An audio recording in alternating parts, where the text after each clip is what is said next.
Selamat malam, Kaltim Headline Malam kembali hadir bersama saya, Rosmi Rahma. Sejumlah informasi penting akan kami hadirkan untuk Anda dan berikut di antaranya. Kita awali Kaltim Headline Malam edisi kali ini. Res Narkoba Polresta Balikpapan membekuk 4 tersangka pemilik sabu seberat 5 kg.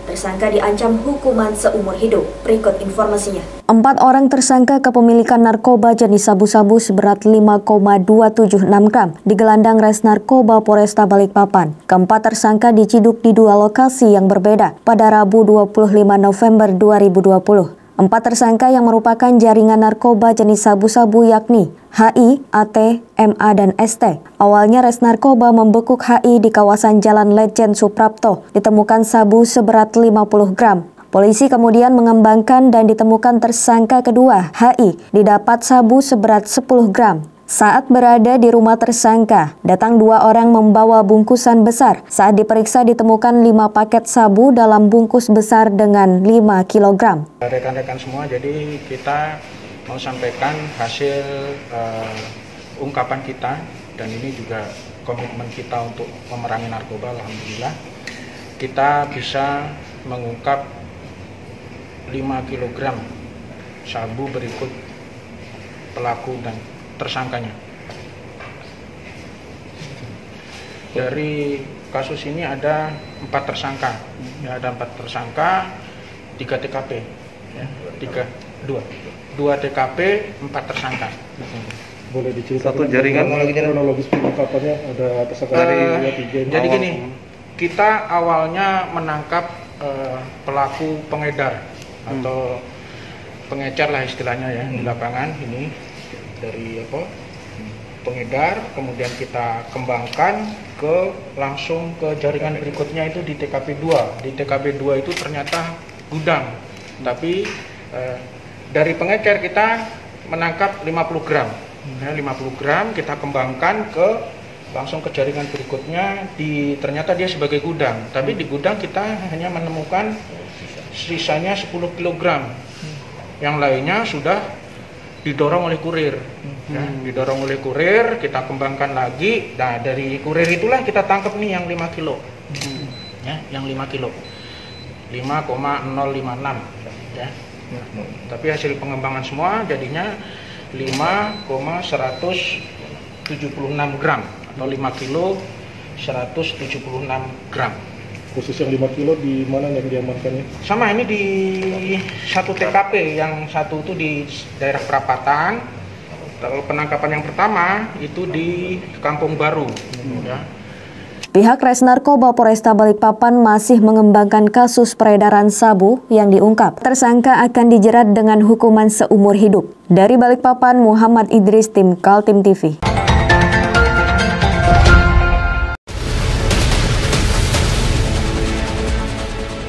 Mari kita memerangi virus corona dengan mematuhi imbauan pemerintah. Stay at home.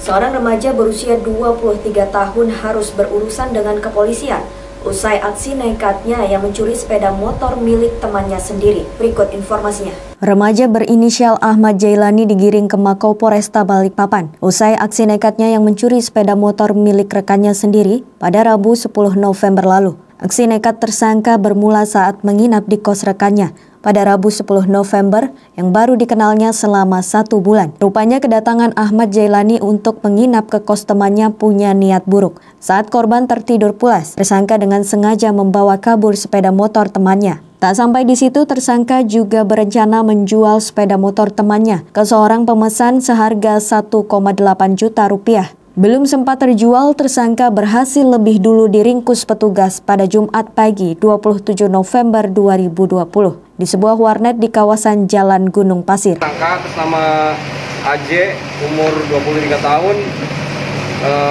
agama Islam.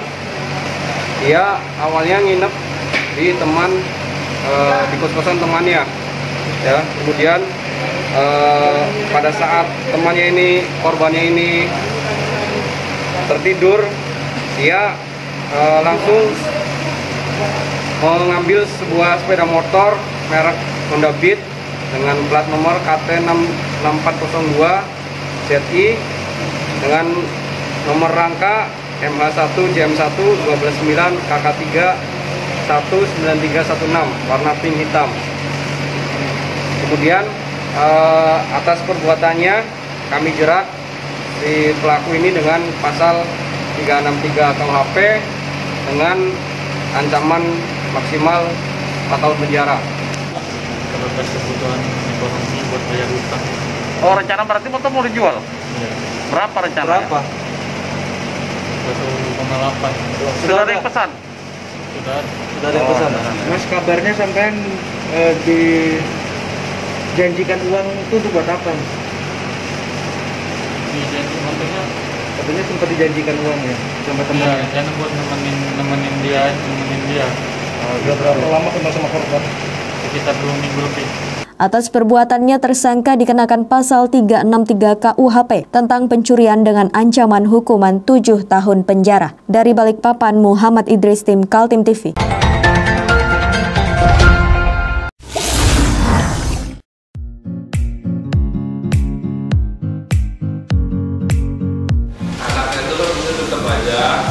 Cara mudah beriklan digital di Kaltim TV.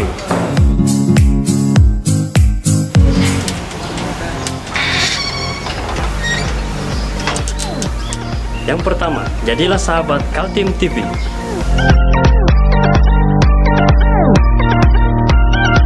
Dengan Rp1 juta, para sahabat mendapat 20 kali tayang di slot berita kamu.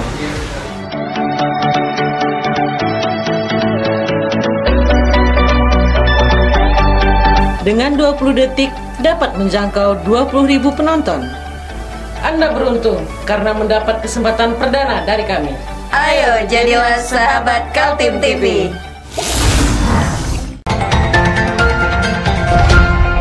Residivis kambuhan kembali diringkus jajaran Satreskrim Polresta Balikpapan pada Kamis 26 November 2020. Usai melancarkan aksi pencurian sepeda motor di kawasan pertokoan Balikpapan Permai. Berikut informasinya. Fadli, 32 tahun, digiring Mako Polresta Balikpapan oleh jajaran Satreskrim Polresta Balikpapan. FD kembali berurusan dengan kepolisian lantaran telah melakukan tindak pidana curanmor pada Kamis 19 November 2020 lalu. Tersangka dibekuk di rumahnya di kawasan Balikpapan Barat, Kanit Jatanras Satreskrim Polresta Balikpapan. Ibtu Rondi Hermawan menerangkan aksi pencurian bermula saat tersangka sedang berkeliling mencari pekerjaan di kawasan Komplek Pertokoan Balikpapan Permai. Sempat berputar selama 2 jam, tersangka melihat sepeda motor dengan kunci tergantung di stop kontak. Tersangka yang merupakan residivis yang baru keluar selama 2 bulan lalu ini pun tak bisa menahan diri dan membawa kabur sepeda motor Matic merek Miosol. Rencananya sepeda motor tersebut hendak dijual senilai 9 juta rupiah, namun belum sempat terjual lebih dulu diciduk kepolisian.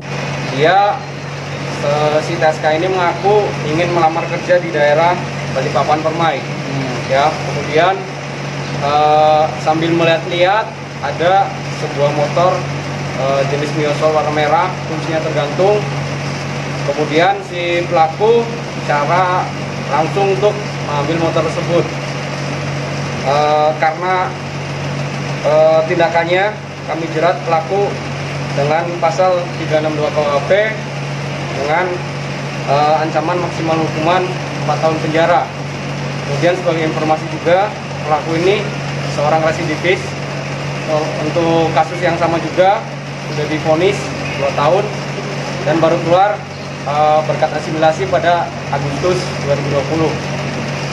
Dan motor ini setelah diambil langsung dibawa lari atau dipakai untuk cari kerja itu? Jadi dari pengakuan si tersangka ini, motor diambil kemudian dibawa lari dan akan dijual.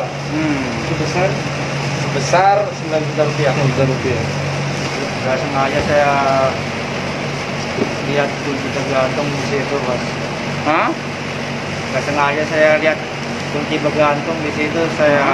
Kebetulan saya lagi nggak pusing, buntu, nggak ada uang sama sekali. Oh gitu. Buat lanjutin hidup. Rencana cari kerja apa, Mas? Apa aja, Mas. Iya.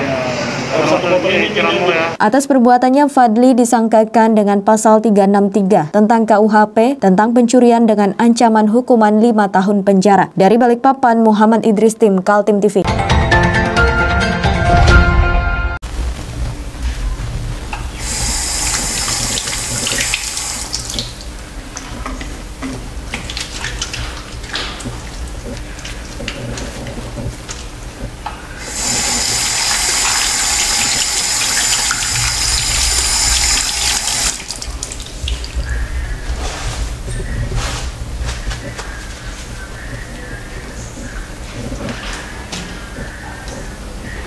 Meskipun di rumah saja, kita tetap selalu menjaga kesehatan, cuci tangan, menggunakan hand sanitizer. Ingat, mulailah dari diri sendiri. Hujan besar tidak hanya melanda Samarinda. Di Marangkayu, Kabupaten Kutai Kartanegara, hujan dengan intensitas tinggi mengakibatkan banjir di mana-mana. Setidaknya ada 2 desa yang terpantau nyaris tenggelam. Berikut informasinya. Inilah 2 desa di Kecamatan Marangkayu yang mengalami kebanjiran akibat hujan deras dalam 2 hari terakhir. 2 desa itu adalah Parangkat Baru kilometer 56 dan Desa Sukadamai kilometer 58 RT 008 dan 010 Kecamatan Marangkayu Kabupaten Kutai Kartanegara. Ada puluhan rumah dan gedung sekolah warga ikut terendam. Warga menyaksikan arus air sangat deras merusak tanaman warga. Seringkali dari dulu. Setahun ini berapa kali? Bisa 2 kali, 3 kali lah. 3 kali dalam setahun ini. Tapi yang paling besar ini? Enggak, belum. Biasanya gelombang yang kedua nanti besar. Oh, gelombang kedua yang paling besar. Ya. Pengaruh dampaknya biasanya apa? Pengaruh apa ini? Kok bisa? Enggak tahu kok kalau pengaruhnya. Bilang pengaruh apa? Ya.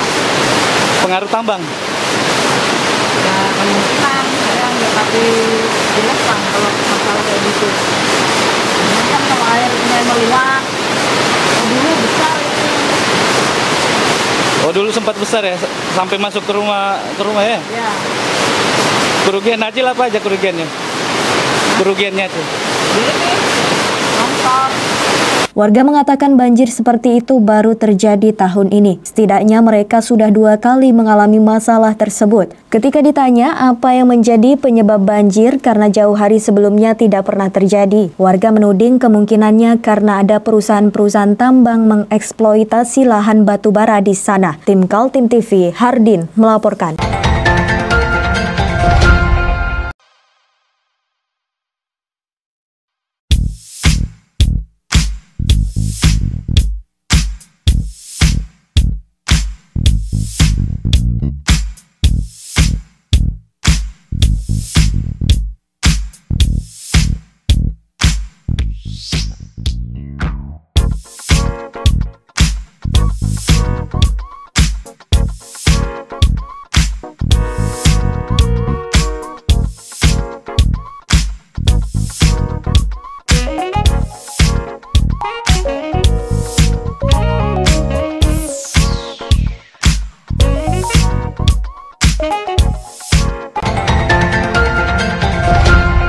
Kita beralih ke informasi selanjutnya. Inilah gambaran buruk pengelolaan Perusda atau perusahaan daerah di Kalimantan Timur.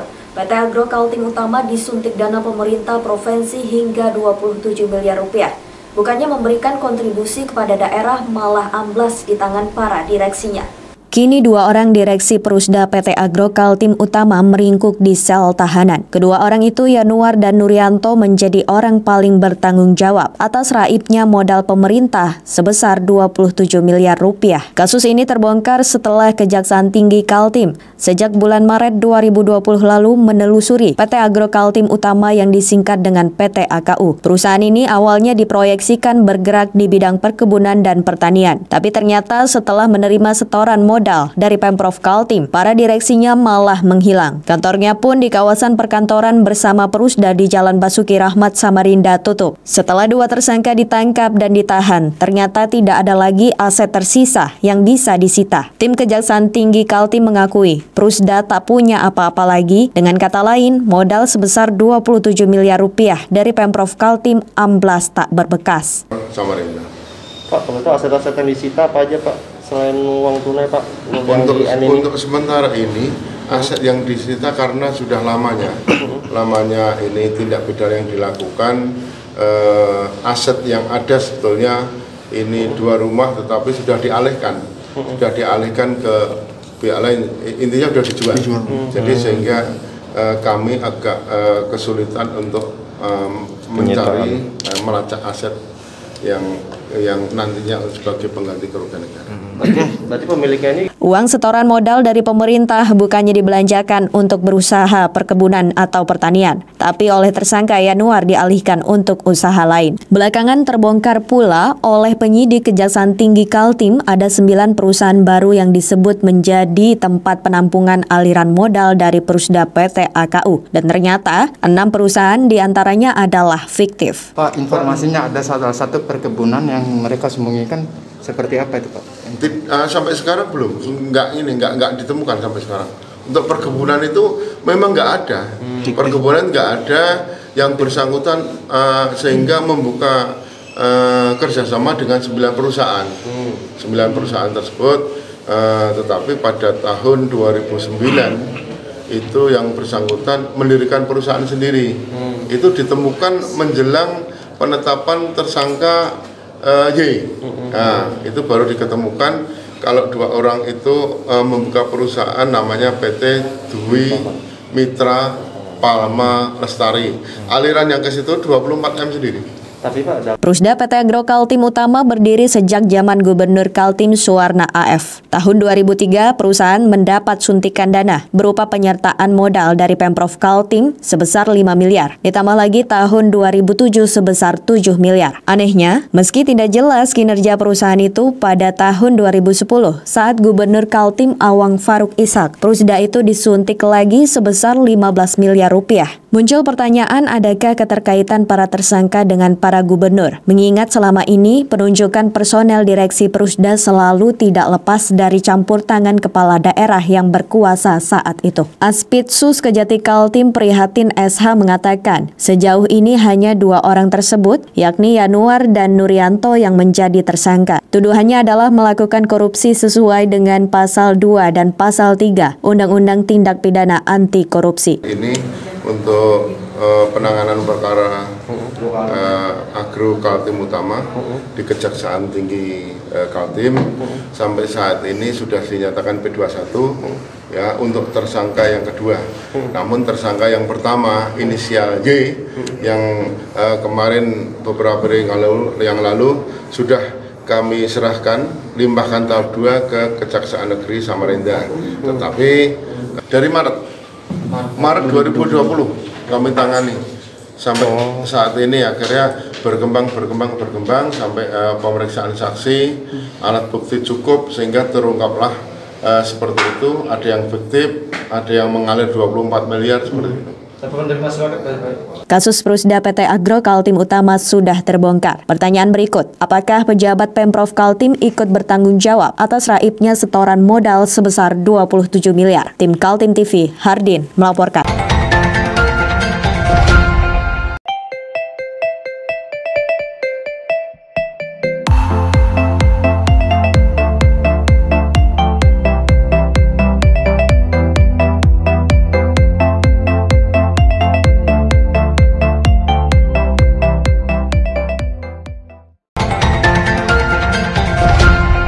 Polresta Balikpapan menginisiasi deklarasi damai untuk Pilkada Kota Balikpapan. Deklarasi ini melibatkan seluruh unsur pilkada, mulai dari tokoh masyarakat, tokoh agama hingga tim ses paslon.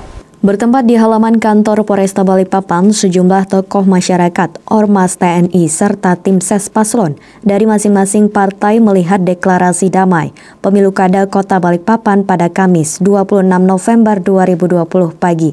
Deklarasi damai ini merupakan inisiasi dari Kapolresta Balikpapan Kombes Pol Turmudi. Dalam deklarasi yang dibacakan secara bersama tersebut mengedepankan menolak segala bentuk kampanye yang mengatasnamakan agama, menolak politisasi tempat ibadah, meminta kepada seluruh elemen masyarakat untuk mendukung pelaksanaan Pilkada 2020 dengan damai. Dalam deklarasi ini juga diharapkan tidak ada black campaign, negatif campaign, dan money politik, serta isu sara yang dapat mencederai nilai-nilai demokrasi. Damai, Pak.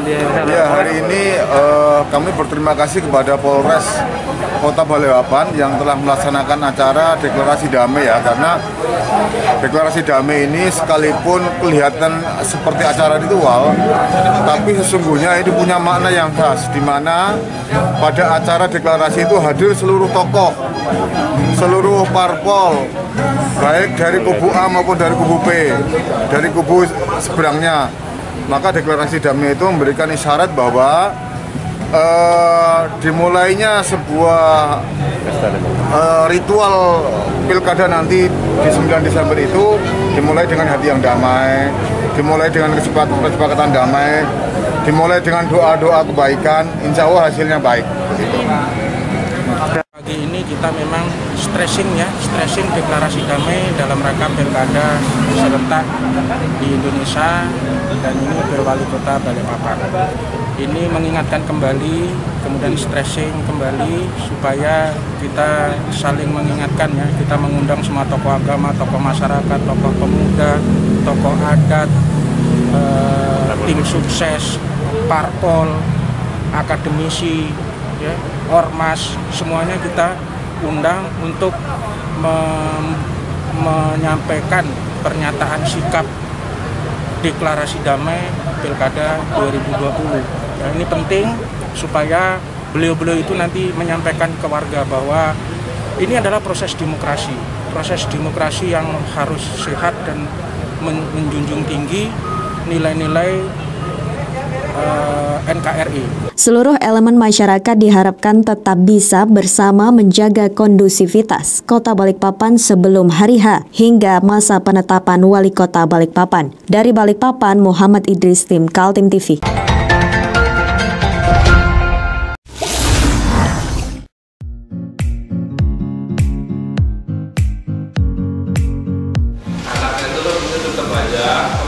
Cara mudah beriklan digital di Kaltim TV.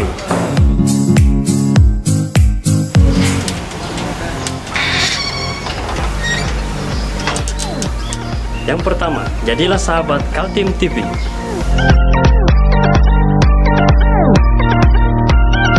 Dengan Rp1.000.000, para sahabat mendapat 20 kali tayang di slot berita kamu.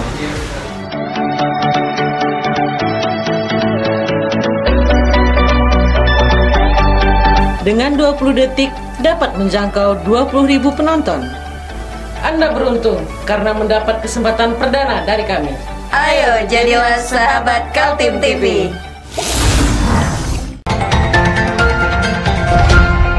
Demikian Kaltim Headline Malam edisi kali ini. Informasi lainnya dapat Anda simak melalui situs website kami www.kaltim.tv, channel YouTube dan fanpage Facebook Kaltim TV.